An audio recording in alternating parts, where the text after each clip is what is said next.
Magandang araw po. So, for today's video, ituturo ko po sa inyo kung qualified na po ba kayo para sa in-stream ads or kung paano nyo makikita sa ating account kung qualified na ba tayo. Kasi mamaya gawa tayo ng gawa, baka mamaya qualified na pala tayo.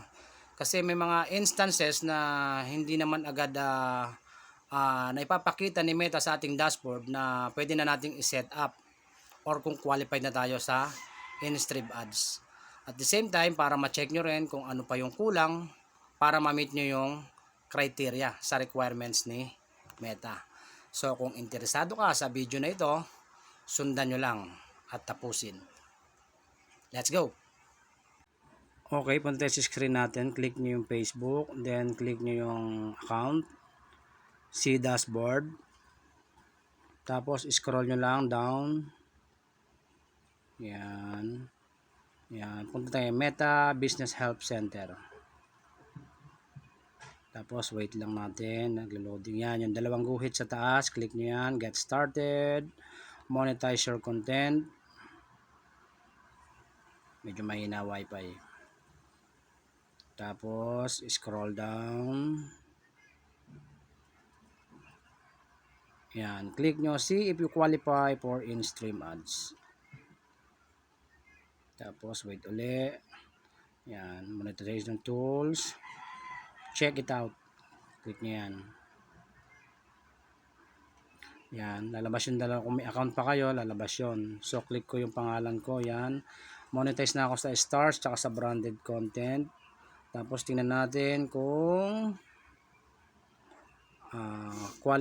kung makakwalify na tayo sa in-stream ads. Yan. Other monetization tools. Click lang natin yon yung may arrow down. Tapos in-stream ads. Yan. So view criteria. Yan. Makikita nyo na dyan. So kung makikita nyo, dalawa na yung green. Naka 100% na siya. So halos lahat kasi ng pinopost ko puro mga pang ads on reels.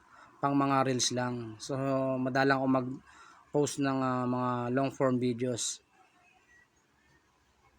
Pero ngayon parang doon na muna ako magpo-focus kasi na-meet ko na yung dalawang requirement sa criteria ni Meta. So isa na lang ang kailangan ko. Kailangan ko maka 60,000 minutes within 60 days. So yan, kita nyo kulay pula, 11% pa lang. Sa subscription medyo matagal pa yan, kaya tsaka na muna. So yun lang. Ganun lang. Basta kailangan sundan nyo lang para makita nyo kung qualify na rin kayo. Kung nagustuhan nyo po ang video natin ngayon, follow nyo lang ako, palike na rin or share. So yun lang.